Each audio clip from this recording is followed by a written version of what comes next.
I have these friends, Dan and Sheila. Actually, they're podcast hosts. Welcome to Profiling Criminal Minds. I'm Dan. And I'm Dr. Redmond. And we are joined today by our very special guest, Breen Frazier. Yay! Hello! Thank you so much for coming back. Thank you for having me. I can't say this is my favorite podcast of all the podcasts I listen to, but no, I'm just kidding. This season, it's been one of my favorites. I'm glad that you guys have enjoyed it. Not all the fans have been fans of this season. I'm sure we're going to get into it, but I'm really glad that you guys have appreciated what we were trying to do. Oh, 100%. We loved it. I mean, people can listen to the episodes. We had a great time this year. Yeah. It's one of those situations where we think you did a better job here than season 16. But of course, this can only happen because season 16 put the pieces in place. Yeah. So both of them are it's not because season 16 wasn't great. It's because this thing built on all of the great stuff you accomplished last time. Yeah. Thank you. That was by design. One of the things that we thought about early on, in the season is, okay, if we could push our audience out of their comfort zone this far, if we could challenge them, if we could tell a serialized story, that still had a beginning, middle, and end with a bad guy who for the most usually got caught, could we go even further? And I'm very proud of the work that we did. I'm very proud of what we were able to accomplish. The cast was super excited because they got to do stuff that they never got to do before. But it was a really, really interesting experience. But that being said, I jokingly call this, The Last Jedi season. You either like the Star Wars movie The Last Jedi because it tried to be different, or you hated the Star Wars movie The Last Jedi because it tried to be different. You guys know how I feel about, fans and their opinions. Like, I have to listen. I have to pay attention, because we wouldn't be on the air if it weren't for our diehard fans. So, if you hated the season, I get it. Next season will be a little bit more of the season that we're writing and shooting now will be a little bit more of a return to form. But we're still gonna be doing some serialized stuff. I just think we've gotten bit by the bug of a story that you can tell over 10 episodes, and we don't want to give it up yet. May you never give it up. We enjoy, it's been a transformation. Absolutely. Like it really, it at once feels like a completely new show, but it is absolutely the same show you've been doing. Like it's a completely new experience about the same characters in the same setting. It really is an amazing transformation, what you guys have done with it.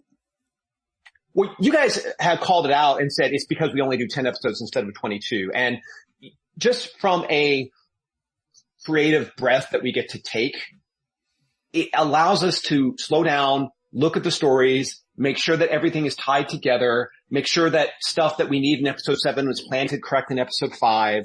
The quality of life in the writer's room of 10 episodes versus 22 episodes is night and day. So that has been a big part of why we've been able to, I think, pull this off as well as we have. There have been many drafts that have gotten thrown in the trash can, not because they were bad, but because they didn't quite fit with the structure of the show. Mm-hmm. Episode 7, when we got to episode 6, made us realize, we have to do a completely new episode 7. Because just the nature of the story turned in such a way that we had to. Whereas we would never have done that in the network version because we didn't have time. We didn't have time to be wrong, basically. And now we have time to be wrong. I'm serious. Like that makes a huge difference. Well, at the end of the day, it doesn't matter what's on the page. We're shooting it Monday. Exactly. Yes. And hence we were so happy to be able to rip them apart. I wonder if we can guess a couple of the episodes that happened with. I think we might be able to. Okay, real quick, before we get going, I have to ask you guys a question. So, okay. I don't think it's a secret that we are in occasional email contact. Yeah. I don't think I have destroyed, your critical eye towards the show, although I want to get into that later. Okay. But one of the things that I said was at the end of episode 2, you guys were either going to go, what are you doing? Or we're on board. And the reason is because you hated the episode False Flag so much, which was my stab at conspiracy theory, a story about a conspiracy theory. So when you got to that episode and you realized that the season was going to be about conspiracy theories, did you feel like, right on, I can get on board? Or did you feel like, oh no, we're in trouble? No, I would say that, I'm not sure we were 100%. I will tell you that we did talk afterwards, because we enjoyed the show and you're just wondering, okay, where are, and Daniel's more trusting. That's true. But then again, I had just watched False Flag again and I'm going, night and day, the difference between those episodes. Because conspiracy, what did we say at one point? This is probably the most political in some ways show that you have ever done. And it was well done. The conspiracy stuff. I had no complaints at the end. By the time we were finished there were a few things. If you've listened to the podcast, there are a few little things that I can quibble about, but because season 16 told us that you were doing something different and that you had more time to spend on it and that you were thinking from episode 1 to episode 10, like you were creating a narrative. And that meant that a lot of the stuff from season 1 to 15 is different. I don't know if you listened to our top 10. We did top 10, right? Sure did. But we only did a top 10 of season 1 to 15. Because otherwise it would all be from the last 2 seasons. Yeah. That's very kind. That's very kind. Yeah. Yeah. And it is, so it isn't entirely, it's not a different show. It's still the people. And as you heard at the end, please, Emily has got to stop drinking. Never mind. We really are concerned about Emily's drink. Yes. She's our friend now. I think Paget Brewster is a little concerned about Emily's drinking, so you're in good company.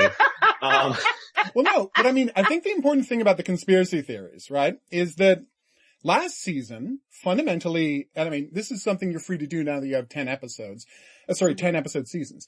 When you were doing a 22 episode season, you were not in a position to make the season about something. Right? You couldn't say, this is our theme for the whole season because you have so many stories to tell. But now that you're down to 10, you can zero in and say, this is what this season is about. And the last season was about how toxic communities form online. And it was about online radicalization. And it was about how no one felt like they were connected to anybody anymore. And after that, logically, what's the next step in that story? This season had to be about conspiracy theories because that's how that online radicalization happens. People are isolated. They are atomized and they need a story to all tell each other to justify this darkness that they don't know how to cope with within them because nobody gets therapy. And so they find conspiracy theories. So yeah, we don't take back anything we said about False Flag, but obviously it worked so much better this time. You're absolutely right. I hope that this podcast isn't going to be us going back and forth going, oh, you're great. No, you're great. But, no, we're going to talk about Piranha. Don't worry. Okay. Don't worry. Okay. I have a spirited defense of that episode. But the closest that we ever came to a season having a theme, in the network run was seasons 5 and 6, right? And season 5 was, C. Thomas Howell. Season 6 was writing Paget off the show. Yeah. If you look at season 5, that story basically ends not with 100, but I think with the Slave of Duty, which is the episode after 100, where Hotch is given, as Erica Messer calls it, the deal of a lifetime to go off and live in peace with his son, and says, no, I'm going to stick with the FBI. Yeah. That episode has always bothered her of like, as a single parent, you would never make that choice, but the show had to go on. But still, those were 11 I'd say killer episodes. But then when you got past that episode, the story had resolved, and then the rest of the season, as good as it wasn't really about anything. Yeah. Season 6 was the same, but season 6 was such a tough season with a lot of highs and a lot of lows. Mm-hmm. And that story was born out of us in a defensive crouch because we had to write Paget out of the show against our will. Yeah. So I felt like even that story which some people love, the Lauren, series, story rather, I don't look back on it as a story where we had something to prove, where we were really saying something, as much as Les Moonves said we had to do this and now we have to do it. 16 and 17 were the complete opposite. They were basically the camera negative of season 6, because we felt like we were challenged really by Paramount Plus of all people to go, how is this show different now? We want it to be the same. We want it to be the same characters, but what makes it a streaming show?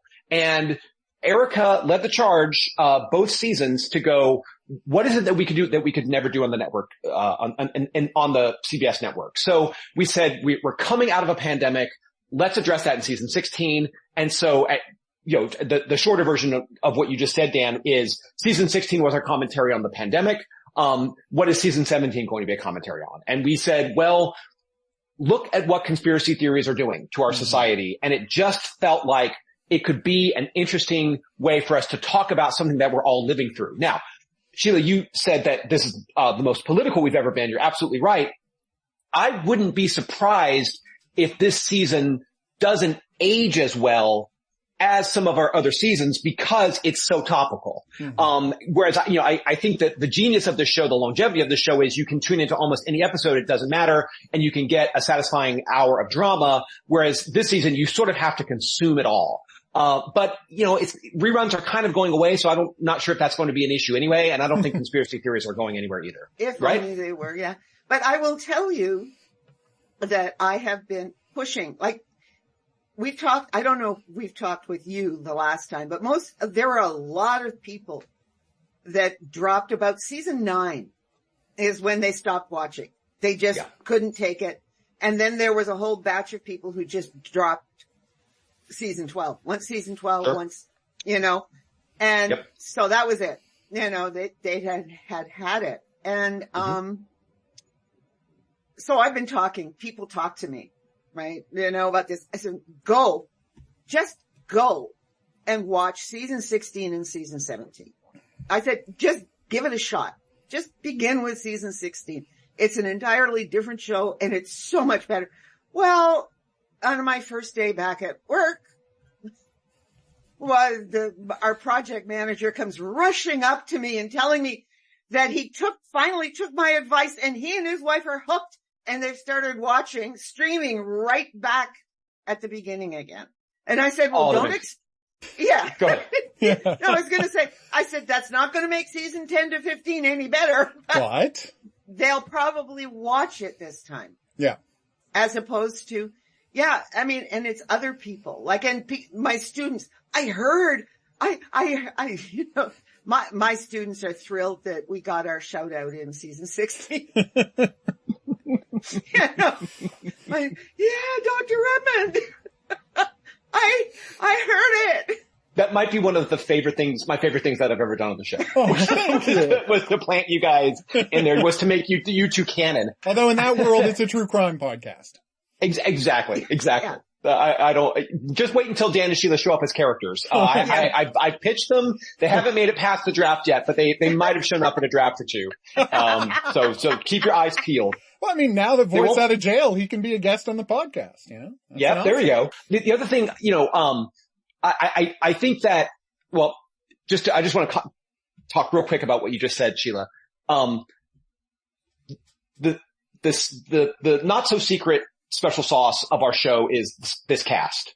And I think that even when the writing was bad or the directing wasn't great, we didn't have coverage for an obvious thing that we needed to get, the cast was so charismatic that you kept wanting to watch. And, it's not a secret that you picked season 12, when a beloved cast member left, season 11, when a beloved cast member left. When Shamar left, we took a hit.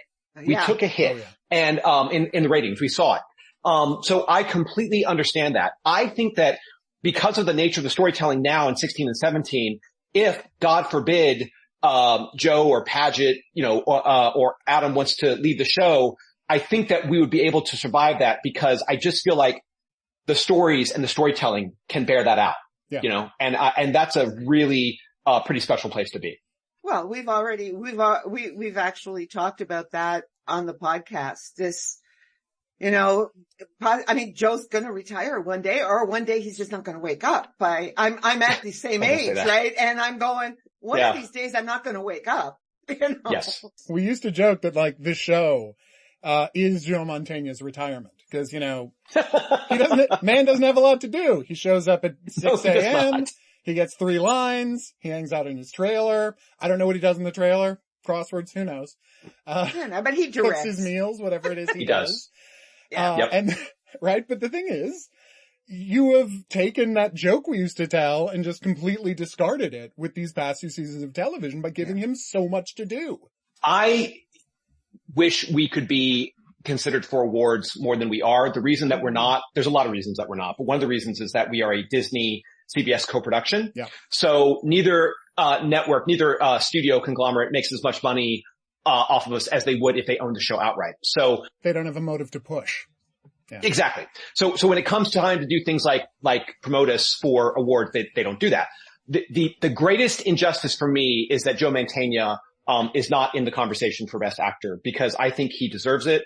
Especially over the past 20 episodes, the stuff that we've asked him to do, the stuff that he's been so willing to do. And it's been, I hate to say, like, we discovered how good Joe Mantegna was. We always knew how good Joe Mantegna was, but we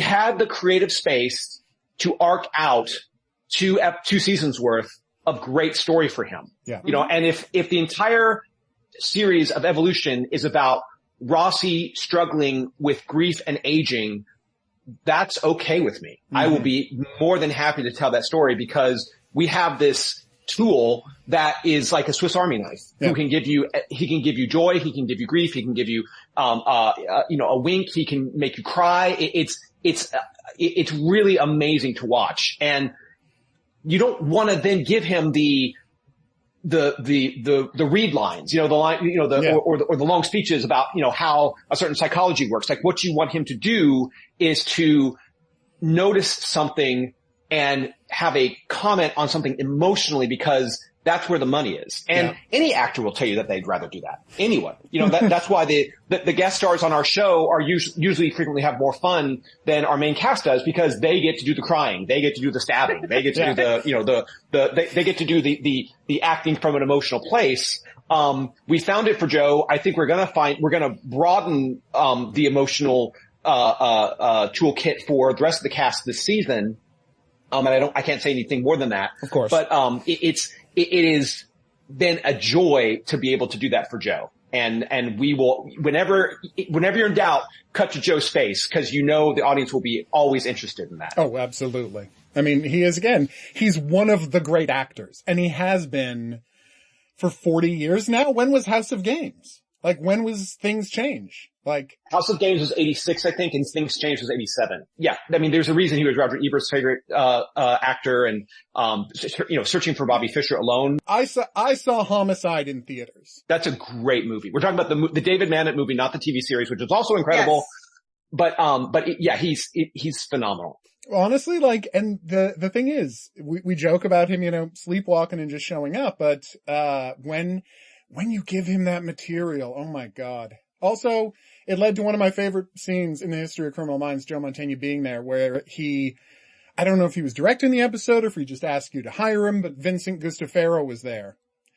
And for the whole scene, if you watch the scene between the two of them, Joe Mantegna's just smiling broadly. He forgets to act because he's so happy to be working with Vincent Gustafaro. You guys have highlighted that before. What episode was that? I can't even remember the episode. I'll be so embarrassed if it's one I wrote. Look, he has a ton. The guy's been acting for forever, so he has nothing but friends. Yeah. Everyone's so happy when they get to be in a scene with him. So I think you're 100% correct that they were just enjoying each other's company. And it didn't matter whether you called action or cut. Oh no! Oh my God! It was Reckoner! Got it. Yeah, okay. That wasn't me. No, that wasn't me. It wasn't me. Yeah. Okay. Reckoner. Yeah, the William Sadler episode. Oh, right. Now I remember that one. Yeah. But okay, now a question. Let's get into it. How do you, in the entire history of the show, right, the entire history of Criminal Minds, we can point out like a handful of times you were ever even close to political, right? You talked a little about Ruby Ridge. Ruby Ridge came up. You know, you talked a little about Waco. Not much, but you know, it was acknowledged. We can talk about how it was acknowledged some other time. And like, there's this wonderful moment, and I guess it was season 12, 13, whatever, where you're like, I guess we should probably say something about Donald Trump. So like you have Donald Trump inspired kids to kill. Great. This aired the day after Donald Trump was elected president. Just a bad thing. So yeah, when that has never been a part of your show's DNA, right? I mean, other than the time there was a Donald Trump killer, right? The guy who was trying to whip up rage against immigrants, and getting to kill people in gated communities or, you know, suburbs, whatever, so he could get elected, right? How does it feel for you as one of the showrunners, for the writing staff, and especially for the cast to suddenly go so nakedly political in season 17 to like you said, be saying something not just about the moment, but about the whole madness in America's right wing? It was liberating in a way. It felt like we could comment on something and reflect where we were as a society. You know, Zach's speech about how serial killers are a thing of the past is true.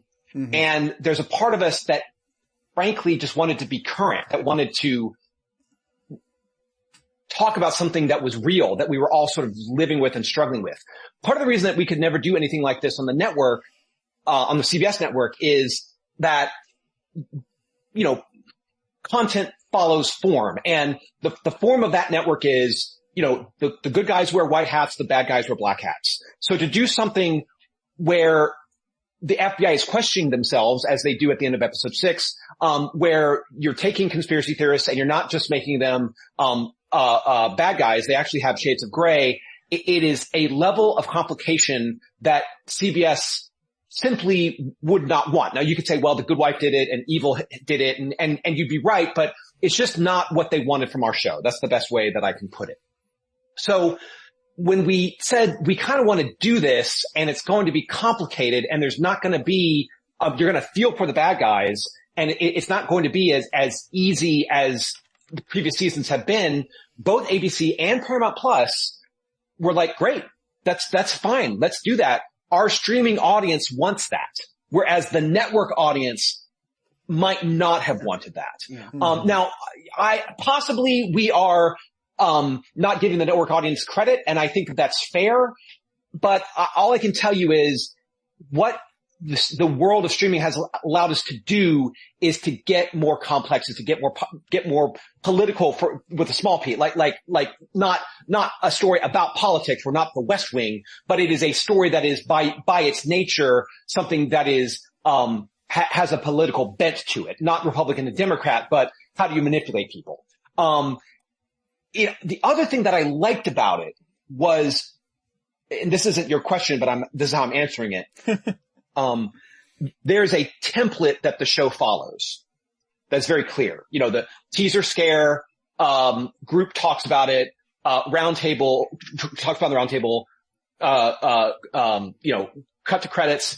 They're on the jet. They land at the police station, cut to the unsub. They're in the morgue. They're talking to a family member, cut to the unsub, act out. Top of act 2, they found the thing, cut to the profile. 3 and 4 is just a chase to the end. And it always ends with, you know, Thomas or Shamar or Goobs kicking down the door and telling the unsub it's not their fault. What this season allowed us to do by being political, by being current, was to really shake up the format. You know, we didn't go on the jet that much. We didn't go to a lot of police stations. We went to a lot of crime scenes. We didn't go to a lot of police stations. The nature of our standing sets changed. You know, Voight's cell was now a standing set, which would normally be where a police station would be. Yeah. So we had to find, and then of course Zach was a full-time cast member. So we had to find a point of view for Voight to have in every episode. The structure of the episode kind of tilted, and I wouldn't say it tilted 180 degrees. That's where Piranha comes from, but it definitely tilted so that I think that you couldn't always predict where the show was going to go. Yeah. And that's what, when I say I'm proud of this season, that's what I'm proud of, is that we kept people guessing whether they were cast members, crew members, or our audience. And I do think that some audience members, some of our fans hated that. They want us to go back to the show that they know and love. And I get it. I totally understand that is the nature of television to a certain extent. It's just not what we wanted to do this season. That's a very long, rambling answer, surprise, to a very simple question. The best way I can put it is, it was liberating to us. It really was. It was liberating. Okay. Well, so then let's talk about how you constructed this season. Last time we talked, you talked about how you were still developing plans for what season 17 was going to be, right? And so you ended season 16 on a pretty big cliffhanger, right? Where it turns out Clark Gregg showed up. And hey, thanks for casting Clark Gregg. We love Clark Gregg. Oh my God. He's so wonderful. Yeah. But how did it, you had this gold star, you had Bailey's murder. How did you guys sit down in the room and say, okay, this is what that is about? Like, how did you decide what that meant and where the season was going to go? Once again, simple question. It's got to be an unfortunately complicated answer. So, Gold Star in episode 1610 was the brainchild of Chris Barber. And he said, what if we use Gold Star as a hook, to get Bailey killed? And it's the thing that earns Voight a second life as our Hannibal Lecter. And Erica and I, because we didn't have the writing staff at that point, they were done with their 20 weeks in the writer's room. Erica Messer and I said, great, what's Gold Star? And Chris was like, I have no idea. We will figure it out, when the writer's room comes back. So we said, okay, so we did this. If you remember, season 16 does not end with Clark Gregg, entering. That's the beginning of season 17. Yeah. It just ends with the door, knob opening, and you don't know what's going to happen. And then it surprises Clark Gregg. What we knew when we started the season was Gold Star sounds official, so we wanted it to be an official thing. Possibly some sort of government operation that was a good starting place for us, because then we could go, conspiracy theories aren't a government operation, but a lot of people think that it is. And so it allowed us to pivot. But then we wanted to get into the world of Damien and Jade. Now, in the very first version of the season, Damien and Jade were like Martin Sheen and Sissy Spacek in Badlands, which is a deep cultural reference for, I think the two of you get it and nobody else gets it. A possibly more recent reference would be Mickey and Mallory from Natural Born Killers, although even they are too old. What we wanted to do was go, could we tell the story of one wounded soldier who comes into contact with a waitress and brings her into his world so that she becomes as much of a psychopath as he is. And we went as far down to episode 8 with that story as we could. And then the writer's strike happened. And the writer's strike put everything on pause for the better part of a year, especially when it was followed by the actor's strike. And when it was clear that the writers and actor strike, when the writer's strike was done, but the actor strike wasn't, but it was clear that the actor strike was going to resolve, Erica, Chris, and I sat down and we read everything that we had. We had scripts up to 5, we have outlines up to 8, and we looked at it and we went, it doesn't work. It doesn't work. We tried, and this is what I say when I say we had time to be wrong. We tried it. Our intentions were good. Every single writer, from staff writer to story editor to, consulting producer Matt Lau, like they took this amazing swing and it just wasn't working. So we said, let's go back to the beginning and let's figure out what this is.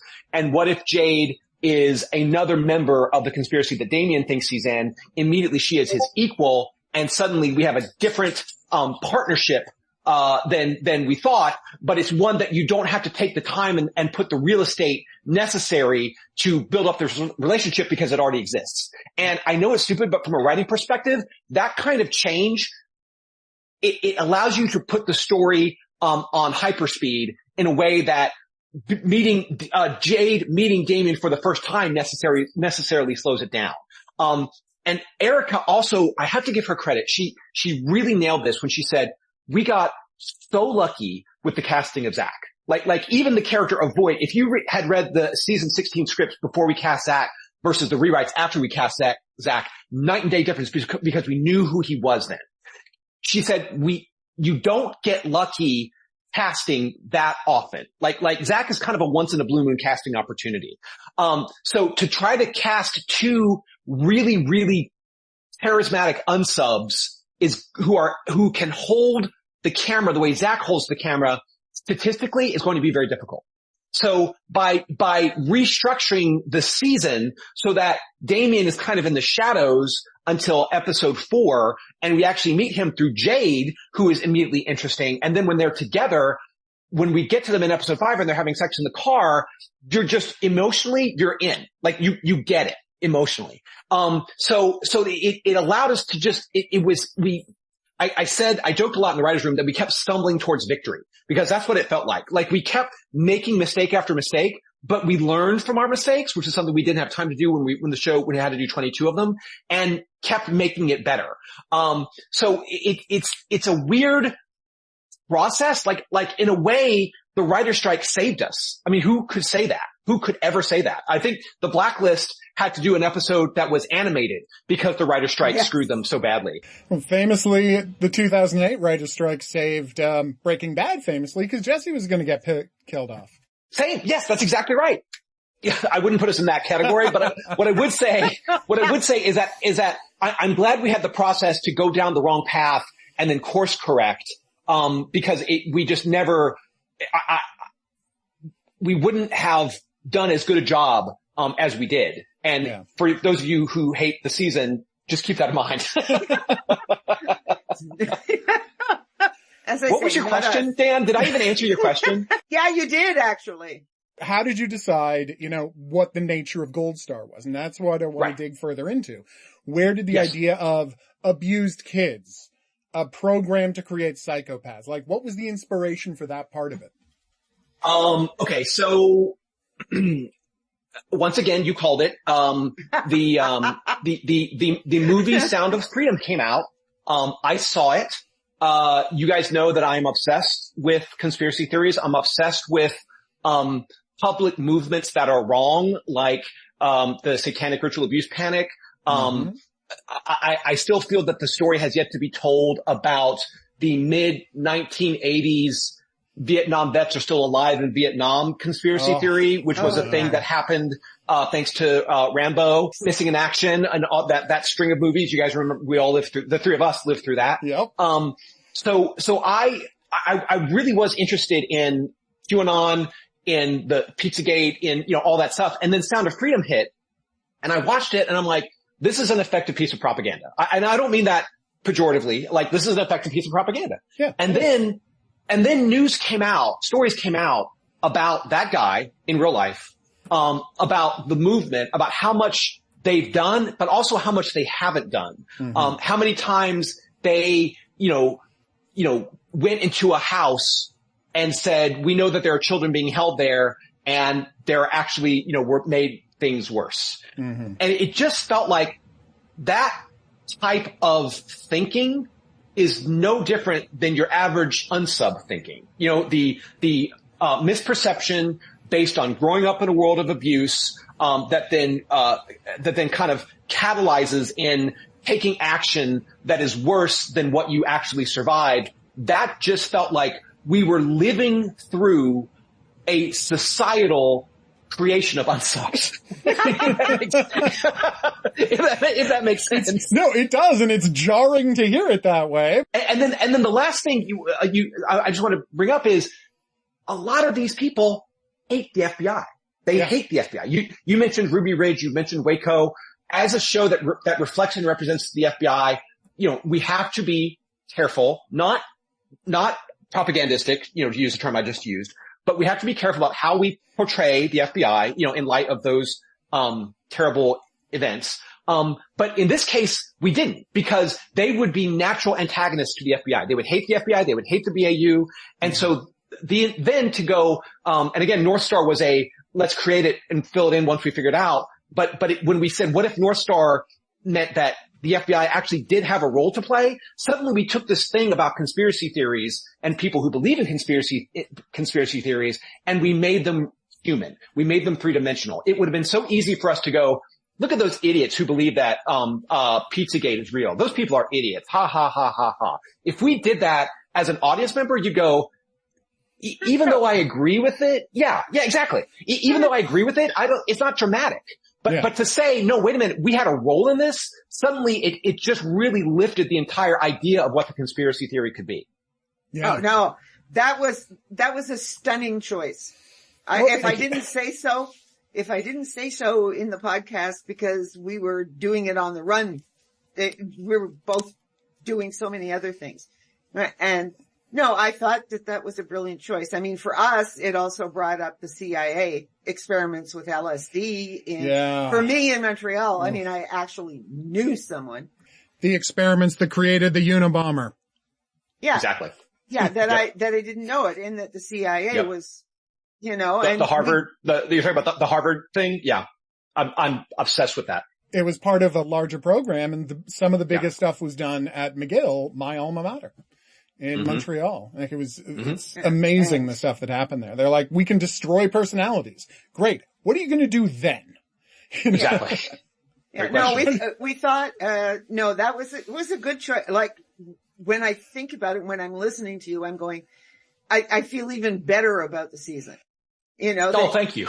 Yeah, no, I do. It's something that, crazily enough, we talked about through season 15, like season 14, season 15, is we haven't been shy about the fact that we didn't think, Face Taker, what did you call him? The chameleon. Anyway, we didn't think that was a big enough thing to go off, to exit the show on, right? We talked about that, how just like, this is not the thing that, breaks people's brains. But, and the funny part was, one of the things we talked about, how if you want to do something to, cap off the show, we talked about how, well, like Jeffrey Epstein had the Department of Justice covering for him. President of the United States is in his little black book. Kind of feel like there's something there. And then that's what you got into this season. The government's culpability in covering for these horrific crimes because they want to maintain their own legitimacy. Because at the end of the day, like, that's what Bailey was worried about. That's what Clark Gregg is worried about, right? Yes. They will cover this up. They will make a bad deal because all they need to do at the end of the day is to protect the legitimacy of the FBI, even if that gets people hurt. And that's why we were very happy with it taking that turn. No, very happy, but it also works that, like, I think making them responsible one way or another for what happened. Yeah. Was just, like, it was just stunning when it comes up. We didn't see it come. I mean, you can listen to it. We didn't see it coming at all. No, not at all. Makes sense. Mm-hmm. Makes perfect sense. We still would have liked to have known who actually commissioned this in the first place, but we don't get an answer to that one. No, sorry. There's only so much time in the season, Sheila. We had to make choices. I know. We give you passes on some things. We always appreciate that. Yeah, yes. But yeah, it was, and then how it worked out, and you could see it. There's, you've listened to the podcast, so know that we did have problems. It's not like we're not still critical periodically. Absolutely. There was a moment where we talked, we talked for a whole minute about the experience that you had of writers where you look at the page and you're like, oh hell, JJ hasn't said anything in 3 pages. Quick, give her a line. And then she says this line that is just absolute nonsense. But she had to say something because JJ hadn't said anything in 3 pages. I am embarrassed. that does happen. I think it happens less in the streaming version of the show than it did in the network version of the show. Yeah. But it is still some habits die hard, some sins never die, and that's one of them for us. And that's the beauty of this cast is we ask them to show up and say these lines that have no emotional truth whatsoever. And I think you guys have heard me say this. Like, as an actor, that's usually how you're trained. What is the emotional truth that I'm trying to convey with this line? And a lot of our dialogue doesn't have any emotional truth. But they are gung ho, and they'll usually have a note, or can I say it like this, or what am I calling back to anything? But they never go, I won't do this. They're always team players, which I'm very, very, very grateful for. Going back to episode 10 for a second and what we could do, what we couldn't do. One of the things that we knew we planted was that, gold star number, technically not gold star number one, Damien's gold star number one, but the first gold star candidate was going to be Bailey's brother. And that the whole reason for Bailey to behave the way that he did in season 16, episode 10, was because he was trying to save his brother from a conspiracy theory. And that was a through line that we knew that was going to, be our thread, for the whole season. We loved, Nick, who played Doug Bailey, and it would be an opportunity for us to bring him back, in flashback with, new scenes, guys. No, I already told her that one. I lost. But was it an excuse just to get Nick paid one more time? Absolutely. I have no problem with that. But something interesting happened, on the way to episode 10 and introducing, Doug Bailey's brother, in the finale, which was that the actors who played Damien and Jade, popped so hard and were so interesting that we went, like, can we still do this? And we wanted to keep Bailey's brother because it retroactively justified what Bailey did, but it then meant we had too many characters at the end of the season. So we said, okay, well, what if, if we introduce Damien as this badass, his death would be incredibly surprising. The audience would not see that coming, especially if we do it around episode 8, right? Yep. And also Leanna, who played Jade, was just riveting. She was just riveting. Mm-hmm. Like she captured your heart, maybe because she was introduced before Damien was, but she got your attention from that very first scene in episode 4 when Joe directed her in a way that was like you just couldn't take your eyes off of her. So we continued with Jade, and then in episode 10 of this season, we now have Jade and surprise Doug Bailey's brother. My only self-criticism, because I wrote that episode, my only self-criticism is because I had to do so much backward scaffolding to introduce Bailey's brother, I think Jade as a character got a little bit of the short shrift. Mm-hmm. I think that she didn't get as much of a point of view as that character deserved, considering that she was introduced in episode 4 and Bailey's brother was introduced in episode 10. And that piece of Damien and Jade meeting through the window in the cell and touching each other, we actually shot that for episode 5 and cut it because it got in the way of the freight train of that episode. I mean, that episode moved fast. But we loved the scene. And when we looked at it and said, what if we put it in episode 10 as Jade is staring at her, the man who raped her, as she's thinking about Prentice, trying to justify why this happens, and it was one of those, again, those accidents that we stumbled into that then gave her a little bit of point of view editorially. But I do think that the character deserved more. I don't think we're going to argue on that one. I can't tell you a ton about her as a character. It is weird that it's absolutely right that you're weird that I can probably tell you more about Bailey's brother as a person, than I can about Jade. But you're right. Yeah. She's compelling to watch, and she made it impossible to look away. And extremely, it's doubly, obviously, who played Damien? I've forgotten the actor's name. David Grelick, who played Damien, did such an incredible job in episode 8. But if you don't have that pain on Jade's face, if you're not invested in what that means for Jade, that ending doesn't hit you as hard as it does. And it hits you. Oh my God, that episode. Yeah. That was, when he closes his fist, it's just tears. Tears. I cried. We're open about the fact that we think that the end of episode 8 is probably the high point of the season, just emotionally. It's fantastic.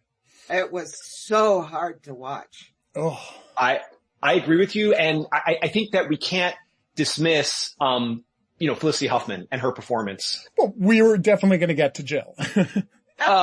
We can pause here, but actors feed off each other. They feed off each other's energy. And all I can tell you is, David and Felicity, they just raised each other's game.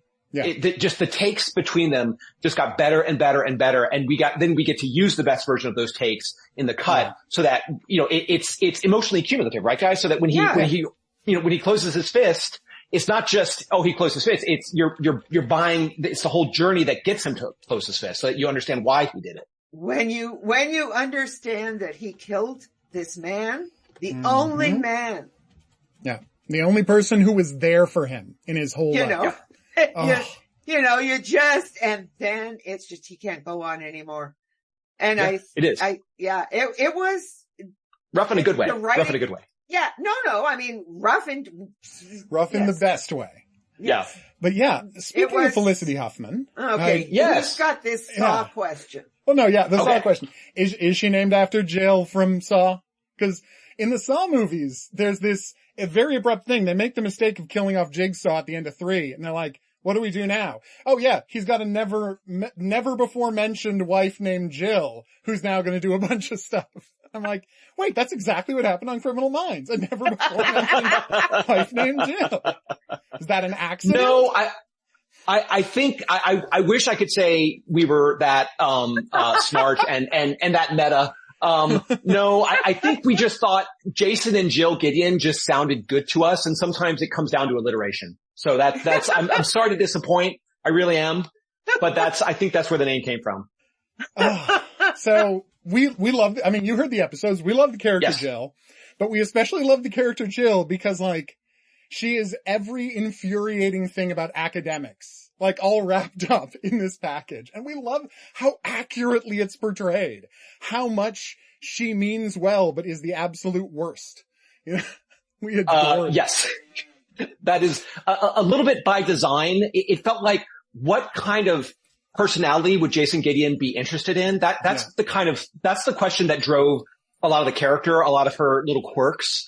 And this is so small, but if you go back and you watch episode 8, and you look at the roundtable scene, you guys have watched hundreds of roundtable scenes, and so you know in your bones how roundtable scenes are shot. The camera, you have half the cast on one side of the round table, half the cast on the other side of the round table. The camera goes here and they shoot this half, and then we turn around, the camera goes in the opposite direction and shoots the other half. The camera never moves, except maybe it does what we call swingles, where the camera swings from, Goobler to AJ, but that's about it. Jill Gideon is a new presence in episode 8. She's a new presence in the roundtable scene. She's a new character. Zach directed that episode. And what he did was when Felicity moved from one board to the other board, he has the camera slowly start to track with her, and the camera for the first time ever in the roundtable is moving. Now, that is a tiny visual gesture, but it says everything, because it says this roundtable scene is different because there is a new presence in the scene. Yeah. And that's something that I would never think of, but Zach saw it. Zach knew it. And even though I've written 100, he hasn't been in a single one, but he's watched the show, and he knew this is what we could do to make this roundtable scene different. By making the camera move, because Jill is in it, forcing the camera to move, and thus forcing the team to move, right? Yeah. Forcing the team to think different. It's so subtle, and you would never, ever know it, but you would feel it. You feel it when you watch that scene. And I just wanted to highlight that because, Zach did such a good job directing, but also, getting the performances that he needed out of the entire cast, really. Okay. Oh. That actually makes perfect sense. And one thing we talked about over and over again is finally the directors, other than Matt Goobler, have time to think of things like that and do interesting camera setups and do interesting things with lighting that you never had chances to do before because you were doing 22 episodes a year. You've got breathing room finally, and it leads to stuff like that. It leads to all the Voights showing up in Joe's head. Oh, that was wonderful. Roundtable scene when all the Voights are there, and you're like, they never would have attempted this back in seasons 1 to 15. It's everybody turning into Voight. It's visual storytelling. It's a visual storytelling that you don't get enough of in the early seasons, but we're getting so much of now. I'm glad it's important to you as it is to the audience. It's hugely important. And I think that, a lot of that does start on the page, and the directors, they shoot what we write, and then they come to the table with their own ideas like Zach did. Aisha came to the table with a lot about Piranha. We're going to get to that in a second. But, it's part of the fun of getting to work with your directors so closely is that you can incorporate their ideas and usually make it better, at the script stage. The thing with, the Voights was we needed to really sort of have Rossi hit bottom in a way. You know, episode 6 is Rossi's bottom. And what's a way that we could sort of, show that visually by having him ski point wherever he goes. But I will say this, the directors have the same amount of prep and shooting time that they did in the network version. They still have 7 days to prep and 8 days to shoot. That hasn't changed. But I think that because the storytelling is more challenging, because it's clear that we're trying to up our game writing wise, the directors come to the table and go, I want to make that even better. Right. Wow. So I would say episode 4, which was Joe's episode, which, introduces, Jade and, has the thing where Jade's, going crazy on the cop. You don't know he's a cop. Or the thing in episode 9, where Jade's actually stabbing the cop, and it's the point of view, like that type of thing is the purview of the directors. And they do really go, how can I make this as interesting as possible? And we cannot ignore the fact that we have a new production designer, Katie Doris Bates, and a new director of photography, Anthony Vietro. Anthony, who's going to be directing for the first time this season. Oh. In a much earned, directing slot. Anthony's lighting is really artistic. Really artistic. Very interesting. Subtle, which is not a phrase I would use with television lighting. Television lighting is rarely subtle. His is, especially when you go back, and you guys know because you watch it more than once, it's more subtle than you notice at first. Yeah. There is a criticism of the show online that the show is too dark now.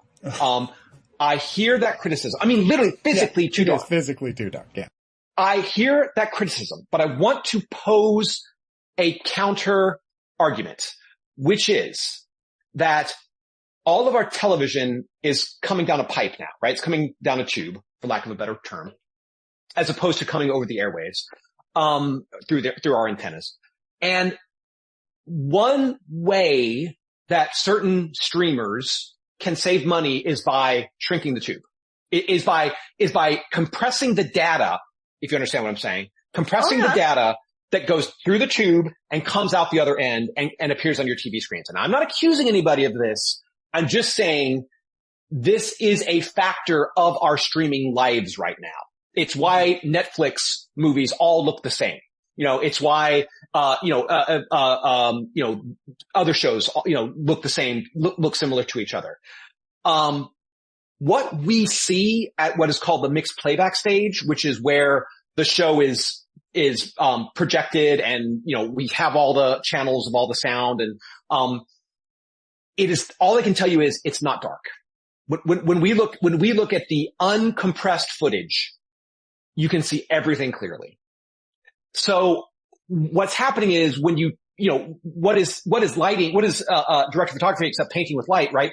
The way that you paint is with color, sure, but also by making some things dark and then surprising you with light. Yeah. If the compression is such that you can't make anything out, the effect is going to be everything looks too dark. Does that make sense? Totally. I wouldn't, by the way, you guys have not complained about it, and no. I wouldn't be surprised if the international version of the show is shown at a different frame rate than what we're getting in America. We would have complained. Oh, we would have complained. Trust us. I know. You can actually go back and listen to us talking about episode 8, and we have a whole thing about how the show was never willing to go as visually dark and interesting as we get in that episode, as that scene where Damien comes to see Jill, right? Yeah. There's it's so dark and it's so eerie and there's such deep shadows, and that's just not something the show would generally have done in the past. Yeah. But the dark, So, I mean, I suppose you could track where the complaints are coming from technically. So everybody who's complaining is probably, wouldn't be a shoddy feed. Because there are other shows we've complained about that are, oh God, they're just shot too dark and nothing. It does happen. Yep. Never had a problem noticing anything this year. Okay. So now, speaking of visuals. Yes. Okay. How did it happen? I think it's in episode 4 where you just spend the entire investigation standing on the side of a cliff. That was Joe's episode. Yeah. And that was an episode where, because we had so many different storylines going, we didn't have time, or space. Literally, there's no space on our stages to build a police station. So it was an episode where, yes, it was an episode where out of production necessity, we had to go to a location. What's the most interesting, iconic, location we can go to? Let's go to the side of a cliff. So that is that. It's so fun. It was so funny watching that scene. I know that's why we did it. We were just like, I think they can't afford to go to a police station. I think they're just going to shoot. They're like, we're on a cliff anyway. Let's just have all the conversations on the side of this cliff. That is exactly right. And if I remember correctly, I think it's 2 different crime scenes that they go to that episode. And I think like that one, they were on a cliff for the first one, and then they like all got in their vans. They went like down the hill a little bit, and then they shot the second one. Yeah. So look, you got to shoot 8 to 10 pages every day. That is a cruel mistress. But hey, it looked spectacular. Like you can say it looks spectacular. It does look spectacular in a way that you often don't get a chance to do that, right? And I would say, and more spectacular than a police station. Thank you for saying that. But again, some fans like the hominess of a police station. Does that make sense? Like, totally. they like the fact that the FBI gets along with the police and they're working on this case together. I mean, there's also something kind of alienating about being at a crime scene and everyone's kind of scattered, and I think some people really miss that. They miss the team being the team, and the police station served as a home base for us a lot. But I like the side of the cliff better. So did we. Well, I think, and I think the fans have been coming up with some weird things for season 18. So can I ask you a question about the fan community? And if you don't want to talk about the fan community, if you don't want to irritate the fan community, let us know. But I did not know that there was this giant contingent of fans who want Emily and JJ to be a couple. And until you do the episode with them hanging out and getting high, and suddenly my feed is just full of all of these fans saying, they did this for us. So what happened there? The Gemini fandom, yes. I am familiar with it. I didn't know they were as passionate as they turned out to be. The scenes, the story, episode 6 where they get high together was not a attempt to make those fans happy. It was more of an attempt to address, honestly, what Paget and AJ went through on the show. Yeah. I mean, that was what we wanted to do. That's what we wanted to comment on. It was wonderful. It was wonderful. But I know that some fans were annoyed that they didn't like hold hands or hug each other at the end of that episode. And I'm like, it didn't really make sense. It was the same, with, Garcia and Alves. We honestly thought Tyler was a layup of a character because no one could ever compete with Morgan and Garcia. As problematic as they were, as you guys have called us out on, there was an energy there, there was a vibe there. People loved it. Fans loved it. And then Alves Garcia, or Garvez as they identify themselves, Garvez fans, we just thought, Garcia and Alves can never compete with Morgan Garcia.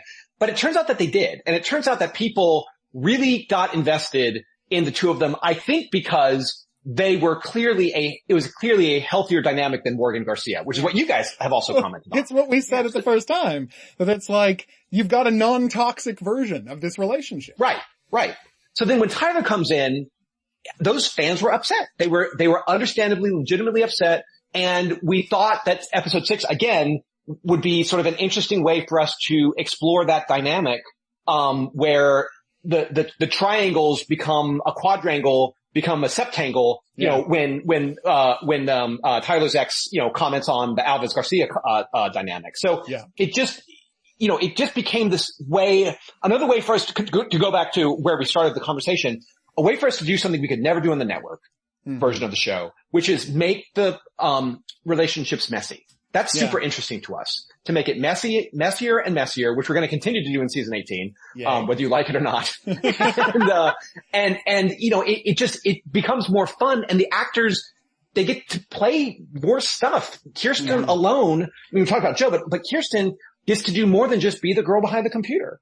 She gets to have a point of view on a lot of, the characters, especially Tyler and Alves. Oh, and just for the record, we love Tyler. I mean, just 100%. Same. We adore him. We adore this character. We love the actor. Just, we can't say enough good things about Tyler on the show. Yeah, we're another super Canadian. What can we say? Yeah, I know. Yeah. Yep. He, not surprised to you. He is the nicest, one of the nicest people ever. He is so incredibly nice. Oh, that's great. That is fantastic. All right. Now, one disappointment I had this season. No new characters were revealed to have secret guns hidden around their homes that they open with a magnetic card. What's going on? We want that back. All right. There might have been, I don't want to say the show got paid. That's not true. We didn't have a professional relationship. But there might have been some professional favors that were cashed in through the, magnetic lock, company. That's all I can say. That's all I can comment on. It's so funny that in False Flag, you introduced that, and then suddenly Luke has got one, and then suddenly Joe's got one. We're like, okay, is this just going to be a thing now? Everybody's got a hidden gun safe that they unlock with a magnetic card? I always wondered how fans would feel about the ankle holster that Hotch suddenly has. Yeah. That sort of came out of nowhere. But they were fine with it. And so I think selfishly we thought, well, if we can get away with that, maybe we can get away with the magnetic card. But I agree with you. It's probably a step too far. So it creates the idea that on the plane ride home from False Flag, like Luke, right, and David Rossi were sitting there in the plane talking about how cool that pop-out gun safe was. They're like, I should get one of those. I should get one of those too. And by the way, the jet had them all along, right? In the very last episode. Yeah, who knew? Sometimes you gotta write stuff. Sometimes... Hey, you know what? Again, if you want to do a shout out to us this season, you can't get us on the show, get another magnetic gun safe in there. All right. Now the hard question. Yeah. Piranha. What happened? Okay. All right. You heard our episode. I did. You at least understand where we're coming from, right? I completely understand where you're coming from. I have some explanations for that episode and your reaction to it, as well as the fan community's reaction to it. They love it, apparently. They love it. Yeah. So let's talk about that first.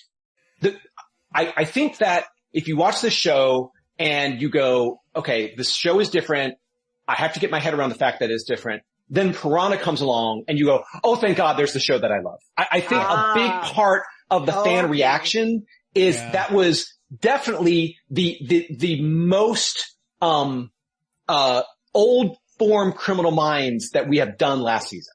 And so the community, I think, really rallied around that. I also think that episode was very well cast. I understand that you didn't respond to the cast the way you did to Mitch Pileggi and to, I think Faith Ford played the wife, and the family. Mm-hmm. I think that the way I forget the actor's name, but the way the husband played it was so, beta male-y, for lack of a better word, that when it turned out that he was toxic all along, it forced the audience to have to reconsider their assumptions about this character in a good way, in a way that I think you guys thought was a cheat. But I want to highlight something that you two are the only two people crazy enough to do this. If you go back and you watch Normal with the sound off, right? Mm-hmm. Literally just look at the way the shots are composed, look at the way it goes from one shot to the next. I think that you will like it, but be like, okay, it's a standard episode of Criminal Minds. If you watch Piranha with the sound off, what Aisha does is very, very, very interesting. And when you're not focused on the story and you're just looking at the shot composition, the way those two are lying in bed together, the husband and wife are lying in bed together versus the reveal of the fact that he's lying, back to back with the corpse at the end, there are 100 little things. It's sort of like what I was talking with Zach and Felicity in the roundtable room. There are 100 little visual flourishes that she did that you don't notice at first, and you only notice when all you're doing is focusing on the visuals. That episode is very, very well directed in a way that most television is not. Most television is very like plug and play, and there's some really, really interesting choices. And the last thing that I'll say, because it wasn't just the fans, like our crew was super happy with that episode, because melting a guy in a glass box was something that we had never done before, and everybody was super excited to do it. Everybody was super excited to do it. And they, you know, after 320 something episodes where, you know, we've done this, we've done that, we've done the other thing. To do that, we'd never done it before, and everyone just like got on board as the cool, we're gonna scale this mountain together. And I think we shot it in a day, and we didn't get it done in a day. I think it took a day and a half. But it was hard. It was hard 12-hour days, and we really got it. And that sequence alone, just take the teaser and just look at that sequence. It's a really interesting visual sequence. I remember, just to give you guys a little bit of normal, trivia, Andrew Wilder wrote that episode, and when he came back, he said that episode does start gangbusters with the traffic accident on the, freeway. Where he causes the car to flip over, which is a huge stunt. But, on the day, they had cops, you know, securing the freeway where we shot, that we actually shut down a piece of the, freeway in Orange County. It starts with Mitch Pileggi taking the shotgun, putting it on his door and wrapping it with an arm, basically, the bracket that he's got there. The bracket that he has attached. And one of the cops went up to Andrew and said, where did you get that? Where we have never seen that. That is messed up, and we're afraid it's going to inspire people. And Andrew was so proud of that. He was so like, yes, you know, So we all, whether it's, the bracket on a shotgun or melting a guy in, not in piranha, liquid, we all have our accomplishments that we're proud of on this show. And all I can tell you is, if you looked at my, my text feed with my wife, you think that I should be arrested because I'm like, I can't come home for dinner tonight. We're melting a guy in acid. And she's like, got it. Not a problem. See you tomorrow. Thank you. Because you know what? When you put it like that, we're not going to change our minds about this episode. But now I think I get why people reacted the way they did. Yeah. And I will say, and let me just add one quick thing, Sheila. That was by design. We knew we needed to ground the season because we were going further and further and further out from what Virgil Williams used to call the black hole, you know, the criminal mind structural black hole. Yeah. And it's so heavy, it pulls gravity into it, you know, and you can fight the black hole, but you never escape it. So we, you know, in order to tee up 8, 9, and 10, we kind of had to go back to basics a little bit. Yeah, no, I mean, I'm not sure that I totally agree. I mean, like, I don't think that we complained about the directing. No, it's a great looking episode. I mean, for us, it wasn't the directing and stuff. It was like, I watched once. When I went back and watched it again, I couldn't watch it again. Like, I couldn't see because we actually watched the entire 10 episodes a second time.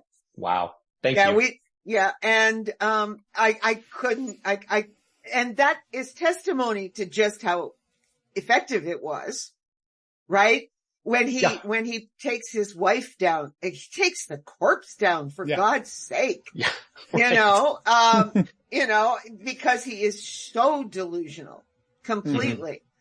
I just think that, I guess maybe for us, if we had just made the baby alive, I would have been much happier. And I think that's the thing that we had in the Mitch Pileggi, like normal, is that you did see them doing normal things. Like it is a shock to find out that family is all dead, just as it's a shock in Piranha. In Piranha, I would have cried so much if that baby had totally understand. been alive. Yeah. But also, fundamentally, if the baby's alive, I get it fixes a lot of plot problems we had with the episode, because he can be carting a live baby around and no one is going to get suspicious about the fact that nobody's seen his wife for 6 weeks. You know, or however long it takes you to build a mechanical glass piranha jar. Don't talk about that. Venting in your basement. and hack into a computer thing. And I hear your criticisms. I accept them. They're helpful. But the other thing that I want to come back to, is something that you guys did ding us on, which is that we are repeating ourselves, and not just repeating ourselves. We're ripping off, one of the most iconic episodes from season 4. And I get it. But maybe it's just, tunnel vision. When you're in it, you can't quite see the world around you. Mm-hmm. We've done so many episodes where it's all in the unsub's head, or, they were dead all along, that we didn't think it would call back to normal as much as, this is a classic Criminal Minds trope of surprise. It's the Sixth Sense. Yeah. I think it's the fact that it's his family that's dead versus Mitch Pileggi's family that's dead, as opposed to the episode where, wasn't there an episode where all the roommates were dead? All the roommates were ghosts that had been following around since he was a kid and telling him to burn people. Yes. Or no, but there's the one with the vigilante. Right, exactly. So we didn't, you just, sometimes you can't see it until you're through it, and it's only when you listen to a podcast that keeps you honest that you go, oh yeah, this is a little too much like normal. Yeah, the thing guilty as charged. Yeah, but the thing is, I don't know that we get too upset when you make some of the things better. I think we've actually talked about. No, you have. There's no, I mean, you can go back to the well and do it better. What did we say about season 16, right? That's a situation where 2 different times you tried to do that story about the online conglomeration of serial killers. You tried it at the end of season 6, I think, or season 7, whichever that was. You tried it again in the Jennifer Love Hewitt season. And then the 3rd time was the charm. You did it so well the 3rd time you tried that story. And we're fine with you go back to the well as long as you find this innovative way to finally make it work. Yeah. And I think that it's just that, yeah, I'll give it a try. I'll give it a try. Watching both of them. I'll watch it. Although I don't know, I'd still have a hard time watching this guy die. That guy Melton. That was a lot for us. I mean, it was good. It was good. Kudos. We can't say you did a bad job. I can see why the crew would have loved doing this. The crew would have just, come on. I think the only thing that was CGI in that whole sequence was when the skull hits the glass. I think everything else was done practically, and these guys love that. They live for it. They really do. But you watch Apocalypse Now and you're like, I guess. And then you watch Hearts of Darkness, you're like, now I get it. Yeah. It's not a masterpiece, it's a flawed masterpiece, but I still can appreciate it. That's what I want to do for Piranha. I want to make Piranha. Man, if you could see the behind the scene footage of what it took for us to do this, you would not be saying any of this stuff. There's another question I want to ask you, which is, do you guys think, because you were the most vocal supporters of the show this season, and I want to make sure that the fact that we have this relationship, and I'm using the relationship very loosely because it's not like we're hanging out and getting drunk together, but I want to make sure that the fact that that I listen and take your criticisms has not affected your impartiality to rip us apart. Yeah. Did you not listen to our 10 best episodes? I did. No, I did. But again, that was all about the first 15. It wasn't about the last 2. No, but the point is, I don't think we've gotten nicer. I think the show's gotten better. I was just gonna say, no, it would not stop us. You heard what we said about Piranha. Yeah. Yeah. We could have written it better. We could have fixed it as far as we were concerned. Did you not notice how angry we got about the fact that it cannot be a mystery when you're suffering from carbon monoxide poison because your blood turns bright red? You can't miss it in an autopsy. The blood's color changes. You are correct. And we still bring it. We are still happy to, and by the way, since I brought it up. Good. Since I brought it up, best job you've ever done introducing potential victims. That couple at the end of Homesick, Right. Like, we get on board with, like, I don't know who, the writing there was fantastic, but those performers were so profoundly next level that you were completely on board with this couple the minute you meet them, and you were so desperate for them to be okay in a way that I don't know that, like, you've never done it that well before. It's incredible. I'm glad you guys think that. That is a big part of the casting, and the casting is always the director's domain. We almost never push back on casting because the directors have to work with the actors in a way that we don't. So they usually see something in the actors that they cast. And that was a great example of those two were phenomenal. And they really just from the first scene, just like you said, Dan, they just kind of hooked you. I think that we've taken the example of that, and we're really doing a good job with it this season with the people who were casting as the either the potential victims or the people who find the body, or just those little throwaway parts. The casting of them has gotten really fun, and the actors are excellent. So at the end of the day, on Criminal Minds, it was a show that was on for 15 seasons, and it wasn't like everyone was clamoring to get on board that show. You know what I mean? We had gone through so many guest casts, so many, people who, you recognize who were on a show in the 80s, who we brought back, Tim Curry, et cetera, et cetera, et cetera. It just wasn't, there was no status to being on Criminal Minds. And it feels like people kind of want to do this show now, which is huge. It's huge. Now, of course, they don't want to do it for free, but they want to do it. And I'm happy about that. No, yeah, we're happy about that too, because it does show. And by the way, we are big Tim Curry fans, and no matter everything that we say about those two episodes, but Tim Curry. I know, but Tim Curry. But Tim Curry, right? Damn. And, so good. Oh, God. But going back to Homesick, I never mind. Lost my train of thought, of course. Adam directed that episode. Yeah. He picked those actors. And they elevated it. They elevated what was on the page. We love Adam as a director because for the first, you've heard us talk about Last Gasp. My favorite episode because it was your first comedy episode. You went 13 years, you never did a comedy episode. That's and it took Adam Rodriguez to say, this is all crazy, right? Everything we're doing and saying is just bonkers.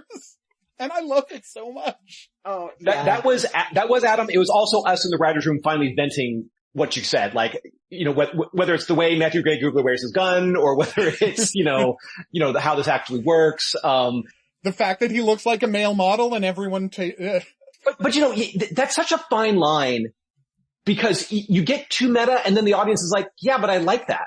I like that stuff. Like, why are you making fun of it? So you kind of have to be super careful how far you can push it. Of course. And I do think that the best version of that was Emily and JJ getting high. I really do. Yeah. I think that was the, I'm so happy that we got to do an episode where they just sat around talking. And, when Sully and Carlton turned that script in and we read it, we're like, oh, this is so good. And then it was so good that Chris and I each wanted to do a pass on the whole script, basically. But especially the JJ Emily scenes, because it was so rich. And we each had something we wanted to say about the show through JJ and Emily.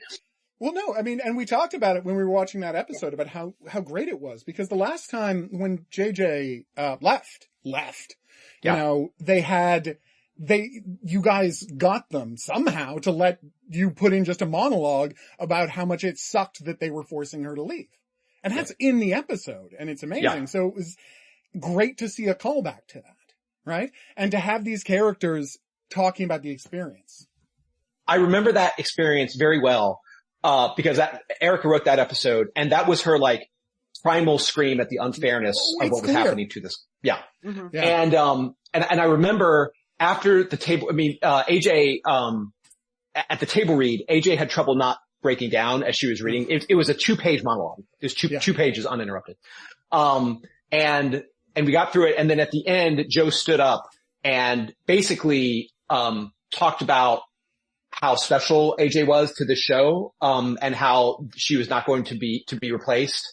And then the entire, table read room we were all crying at the end of it. It was such a strange time to be on that show. And I look back at season 6 and again, there's some great episodes and there's some not so great episodes, but I just remember working so hard and constantly going like, it's not good enough. It's not good enough. It's not good enough. And it was, some seasons are like that. Some shows are like that. Some shows are, it was probably the most unstable we've ever been creatively that season. And then season 7, Janine Sherman-Berrois came in and she and Erica, Janine ran the room, Erica ran the show.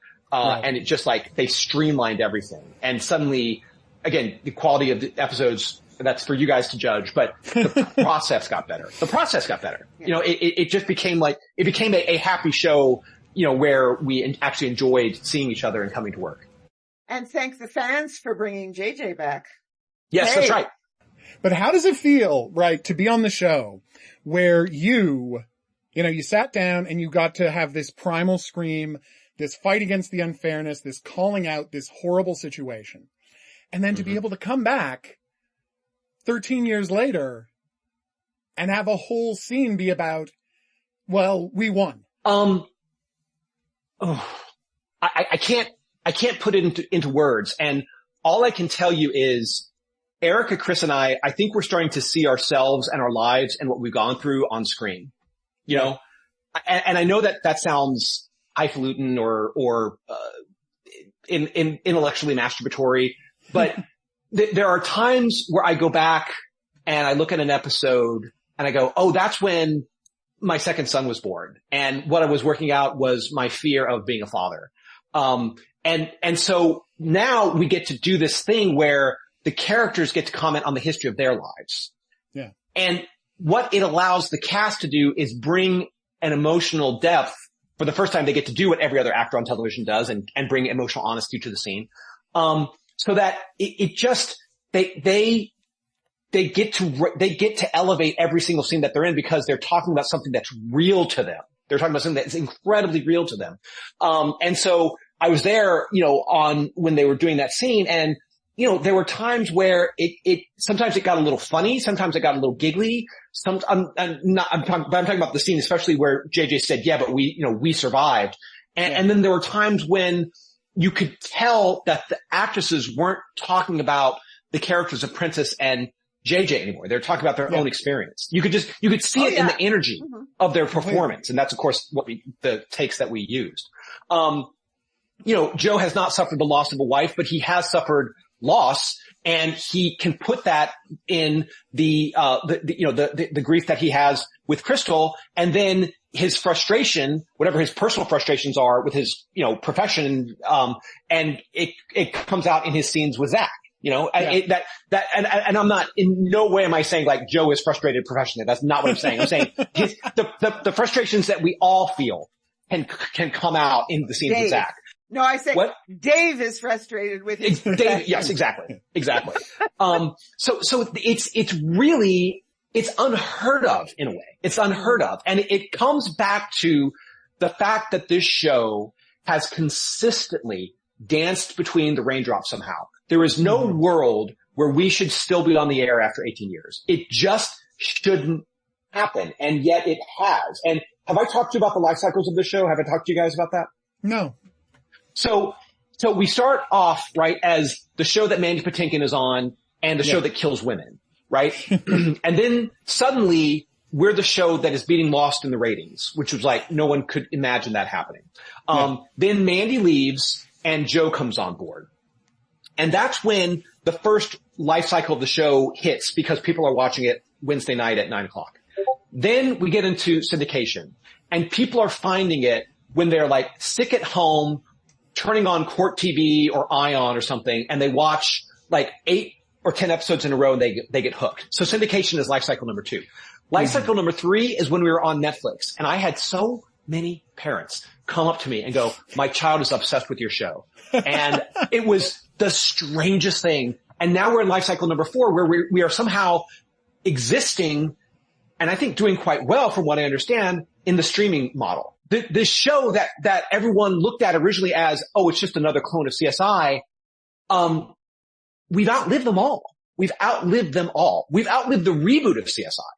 I mean, that's insane. It's insane. And I can now, my son was 2 And when I started on the show, now he's going to college. I had another son who was born, in the middle of the show. I can chart my history on the show, and so can the cast. And I will never have a show that is as foundational as this show is to me. I'll never have a show where I can look at it and go, oh, I remember where I was when that happened. I wrote that because this was going on in my life. It has become a strange expression of my impulses, my lived experience, everything. Mm-hmm. Yeah. I mean, and the thing is, I think part of what people are reacting to is how honestly you guys are putting all that out there. Yeah. It is a show where you have in this cast managed to, by having these actors be on so long, develop into a family that you can recognize, right? Even if you just jump in season 12, season 8, whatever, you can see the rapport, the easy rapport that these characters have, and you feel comfortable right away. Yeah, and there's a degree to which that was almost there from the start. I don't know if you listened to our episode where we compared the pilot of Millennium to the pilot of Criminal Minds. I did. And how it's clear from, like, right from those first episodes, even if you didn't know, you can tell which one of these shows, if I told you one of these shows is going to run for, 20 years, you could tell which one right away it was going to be. Yeah. Yep. And it's because of the focus on these people. I think that's what people are responding to. Yeah. And I think, well, it's the family. As I said, it's like sitting down with your friends. I mean, you can stream it and the rest of it. The other thing that I was going to say is that it's probably, I don't know why people there's nothing like it. If you wanted, there isn't another show, like, to compare it, like NCIS is fine. To compare it to CSI, it's not at all like CSI. It is, we can make fun of a lot of things, like doing the profiling thing. Everybody's got to have a line in the profile, we'll do the, we can do all of that, but it is unique as a show.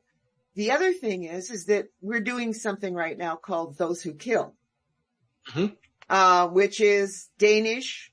It's a Danish show and we watch the American, which is the Morgan brothers, who we love. And we look at their episode. Their version of The Fox. The Fox. Okay? And I mean, we're never going to get to ask anybody, because the American one was based on the Danish. So we're never going to get to ask anybody in the Danish show, look. Big fans of Criminal Minds, are you? Yeah. Do you watch Criminal Minds? And we can see, it does have a weird influence, certain things in certain places. But I think the fans, I mean, people get mad at us. We looked at, or Dan looked at, he went I'm going, don't do that. He said, I looked at the comments on the podcast. We're very, very low rated on iTunes. I'll tell you that. It's like a 3, well, he had 3.25 or something, or 2.75, 2.9, something. Whatever. And when I looked at it, mine showed it at 3.2. And I'm looking at the comments and I'm going, so? I mean, because all of the comments they're really pissed off at the way we treat Matthew Gray Kubler. They all love Reed and they don't like that we're mean to Reed. We're mean to Reed, right? And I'm going, this is why you don't like the show. Okay. We spent 2-hour episodes talking about Reed in our 15-year I can say that we have thought more about Spencer Reed, and we have given more analysis to Spencer Reed in those 4 hours than anyone has. I think I've told this joke on this podcast before, but probably more time than we have in the writer's room. So hats off. Yeah. And it is an interesting, fact, that Matthew, the show has survived not getting, in fact, and we were talking probably off camera. We probably didn't say it on camera in any of our shows, but I can say it now. I'm looking at it and going, it would have been a different show if Matthew Gray Gubler had been there. Yeah. A very different show. The dynamic has shifted in some ways, and I think maybe for the best. You found a way to make it work, and it not only works, it's better than it's ever been. Yeah. And that's not because Matthew Gubler was holding the show back. It's just because his character was for a different type of show than the show you're making now. Yeah. Exactly. And it's, we'd like to pitch another Matthew Gray Gubler show. Honestly, we would pitch you a Matthew Gray Gubler spinoff that we would love to make, because oh my god, we're obsessed with that character. Of course. We're like, the last thing we don't want him to come back to the team, but that character deserves his own miniseries. Come on. But anyway, the thing I was going to say is my own theory for why it remains perennially popular, and this is me hating cops. I mean, we all know I hate cops. It comes up a lot on the show. Maybe you've noticed. I have, yes. Mm-hmm. But there is an undeniable power to the police procedural format and the cop show format. But the thing that you guys do that is so brilliant, right, is you have all of the investigative stuff of the cop row format, the going in and out of people's lives, the captivating villains, the terrified innocents, the likable characters. They don't do any cop stuff. They don't chase people. For the most part, they don't point guns at people. They don't shoot people. And this is the key part, they don't go to someone and beat them up and demand information, right? They don't threaten people. They don't threaten to put people in jail if they don't help them find their cousin. Like, all of the stuff that when you're watching a cop show, you kind of feel sick that the person is doing that. Your characters don't do any of that. It is a cop show that the most abolish the police person could watch and just enjoy it for what it is, because it is existing in a world with the best possible version of law enforcement. The evilest people and the best people trying to stop them. And I think that's a big part of why it has managed to last forever. Also, fundamentally, you don't have a gimmick, because gimmicks get old. I'm looking at CSI. It's CSI. It's folding, right? Yeah. The reboot is folding. And I couldn't understand why NCIS Hawaii was folding until I watched the last season. And I went, oh shit. No wonder it's folding. Like, because it has moved away from its format, for one thing. And I watch NCIS as candy. Yeah. Sure. You know, I don't know why. Sometimes I go, why do I love profiling? I mean, why do I love Criminal Minds? But I do. Yeah. And, you know, that I think people don't kind of sometimes, because we're so critical, but we're not just these 2 seasons, because there's no reason to be critical. The storylines are great. And I know, and Erica has already said you're going to go back to doing more format, you know, yes, more right. piranha That's right. types. Yeah. I mean, Erica's already said that. We know it. So it's okay. Yeah. I think it's the best of seasons 16 and 17. I think we found a recipe that has allowed us to reassure you that it's the show you know, but still with a depth of behavior, not just the behavior of the unsubs, but the behavior of the team that will keep you watching. That's my hope. That's my hope. I'm excited so far. I think people will keep watching it simply because of the characters. I agree. And that's it. That's it. And introducing Tyler and Rebecca. Oh, we love the 2 of them. Yeah. You know, the 2 of them, you've heard us talk about, you know, just in case, you know, and if you can, you know, just in case things happen. Yeah. You've got new generations. You can start bringing in new cast members. You have earned that with the audience, right? The audience, I think, trusts you to start bringing in new people in case, you know, someone doesn't want to be there forever. Right. Yes. And may I just say just one thing? Please. I miss Josh. I miss Josh Stewart. We all miss Josh Stewart so much. I know. You guys are fans. I'm a fan. We're all fans. But I know, I can understand that there was no place. Let me just tell you. This year I watched season 17. I looked at it. I'm going, there's no place for him. Yeah, there's not. And that's all. And he had so much, he and JJ. Well, it was like season 16 was for him and JJ. Yeah. And then, and I'm so glad you didn't kind of kill him off.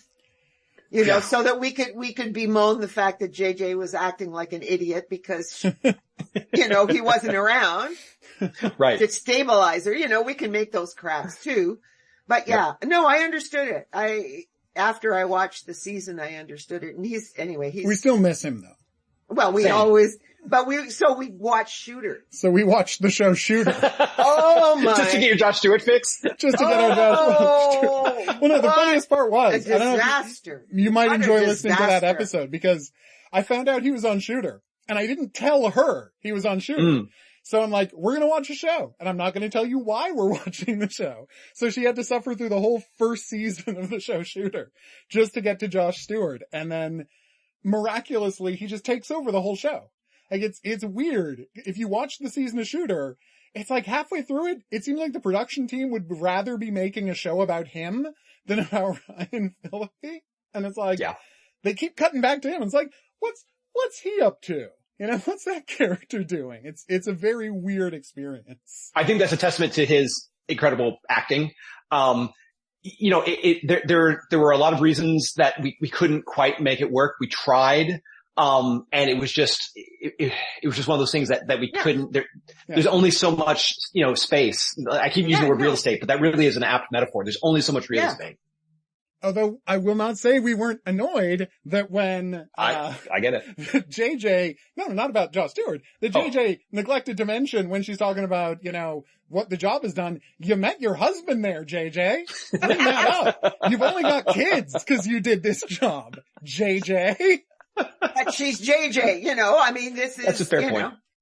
She's like, oh, I have kids? Crap. No, exactly. You know, what do you mean I've got kids? You know, I got a husband to take care of all of that. No, it is. I mean, you heard us talk about the perfect marriage and the perfect husband. The only person, the first character in the history of the show to encourage someone to get therapy. Yeah. Yep. To actually make one of these people go to therapy. Will and JJ is Erica's, it's a space that Erica protects, because, you know, she's a working mom and has a job that completely dominates her time, her attention. She's still an incredible mom, frankly. She's a better mom than I am as a dad, and she works twice as hard as I do. But, you know, she wanted to show, a couple that could work and still be good together, and great parents. And, you know, I think that, and especially once, you know, Haley was killed and Hotch continued to come to work. I think it then became even more, important for Erica to represent that in the healthiest way possible.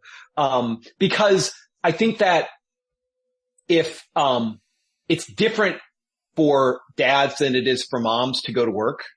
And, you know, if Hotch had been a woman, if the leader of the team, if Prentice was leading the team and was a mom and lost her husband and decided to go back to work, a certain conservative element of our audience that say hates cat ladies, you know, they would be very upset.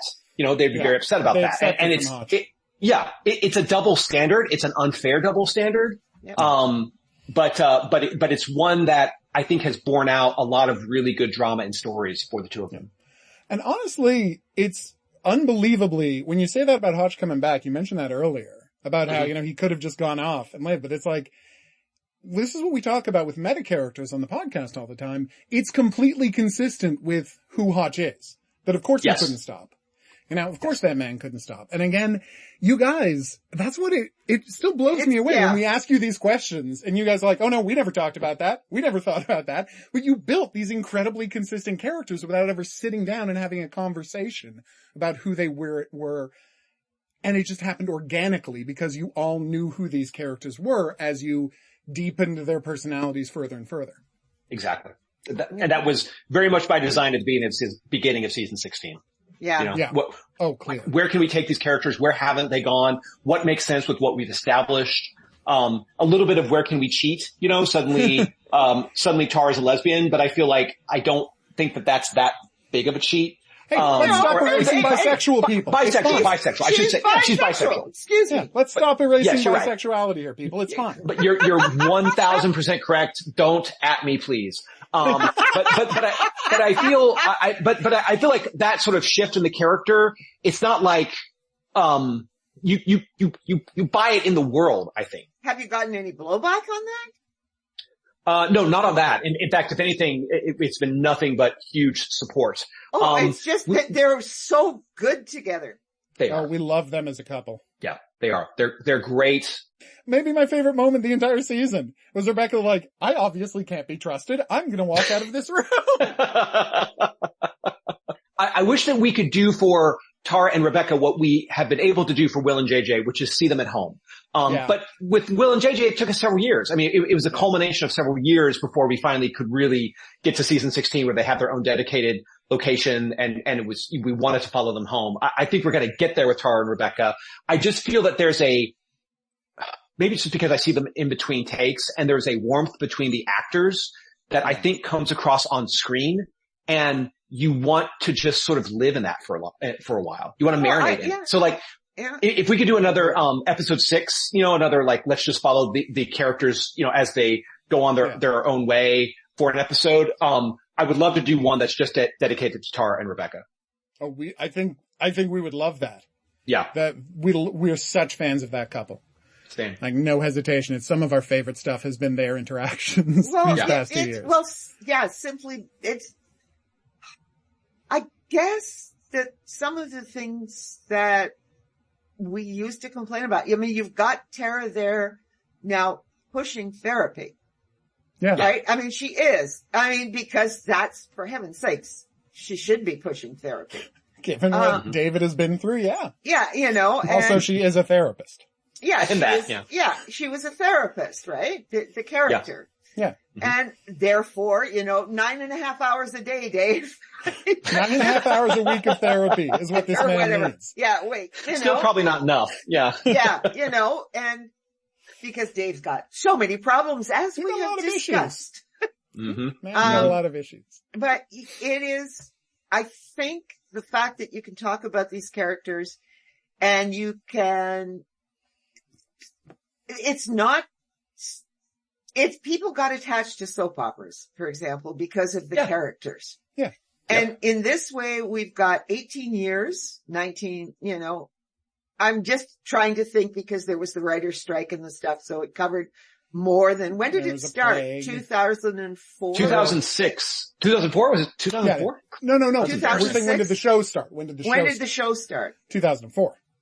Yeah, 2004. Yeah, the writer's strike was 2008. So it's now 20, so it's now essentially 20 years. Yeah. That we've been living with these characters because we watch them when the writer's strike is on. I go back and I watch them. Criminal Minds. Yeah. We premiered September 22nd, 2005. So when season 18, I think they're going to hold until, calendar year 2025. So season 18 will be our 20th year on television. Yeah, your 20th year on television. Nuts. Yeah, it is nuts, but I understand it. Because ultimately with 16 and 17, it's not stale. The characters aren't stale. They've existed. The fact, Padgett said she was so happy they let her keep her gray hair, right? And it's fly away like all gray hair is. I don't go gray, but, I do appreciate it. Her gray hair looks great, but she did appreciate that. The very fact that there's been time and you can allow for it and these characters, things have changed, and even with Tara, when you look back at the relationship she had with that horrible first husband of hers, you're just going, okay, it all makes sense. I think everything makes sense and it's not a problem. And the characters are still, they grow. I think that's another good thing that you have these characters growing and they still have new stuff to say. Yeah. And that's the thing. Yeah. It's like you're still finding ways to use them in new ways. You're still finding ways to let us see new depths about them, like what JJ went through this year. Yeah. Right? Mm-hmm. We have our problems with Luke's decision to tell her about the thing. Yeah. But given her tendency towards self-destructive behavior when she experiences trauma, her deciding to go look at it makes sense. And it's great to see her still having this new interesting stuff to play with as an actress. We're going to keep mining is all I'm going to say. Here's the big question though. Now is the time. We're coming to the end. Get us psyched for season 18. Why should people be excited about season 18?